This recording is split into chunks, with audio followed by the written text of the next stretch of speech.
Hello everyone, welcome back to Saikat blog. কিতা খবর সব আছেন নি? আপনারা সব বালা? আলহামদুলিল্লাহ, আমিও আছি অনেক বালা।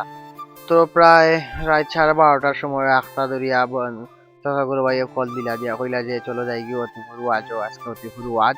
তো যেই বাবা সেই কাজ, আর কোনো দেরি না করিয়া আমরা বাড়ি গেছি রাতকে সবার প্রায় একটা রওনা হয়ে গেছি আপনার অতিপুরের উদ্দেশ্যে। আর আজকে রাস্তা খুব বেশি ফাঁকা দেখতে পারা, এলা এলা দুইটা বাইক আমরা খুব সুন্দর রাইড করে করে করে যাইলাম।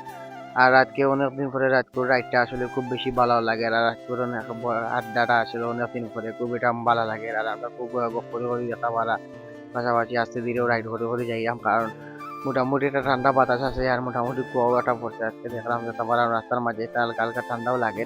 তো ঘন ঘন কুয়াশা আর হালকা ঠান্ডা বাতাসে আমরা ধীরে ধীরে আস্তে আস্তে যাইলাম। আর যেতে পারা ফতেপুর বাজারের যাওয়ার যে রাস্তাটা আসলে অনেকদিন ধরে ভাঙ্গা। রাস্তাটার কোনো সংস্কার কাজ ওর না। আর বাঙ্কা টাঙ্কা অনেক পাস করিয়া আমরা যেতে পারা অতিপুর বাজার হইয়া পৌঁছে গেছি। আর এখানে নির্দিষ্ট একটা জায়গাতে আমরা গাড়ি পার্কিং করি আর আমরা যাই মুখে সোজা ওয়াজও। আর মাঝের ভিতরে আইয়া যেতে পারা মাহফিল চলে। আর ইনো কোনো গুরুত্বপূর্ণ ওয়াজ হলে কত সময় ওয়াজ শুনিয়া একটা আমার চোখ গেছে কি বেঞ্চির নিচে। আর ও দেখতে পারা একটা মাদ্রাসার ছাত্র আসলে মনে হয় খুব বেশি ঘুম পাইছে আর ওয়াজ শুনিয়ে ঘুমাই গেছে তো মানুষ।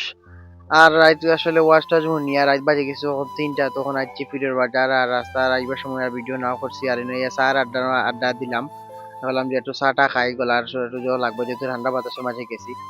তো চাটা খুব ভালো বাসলো। আর সবে ভিডিও লাইক করবা, কমেন্ট করবা, শেয়ার করবা, ভালো থাকবা, টাটা।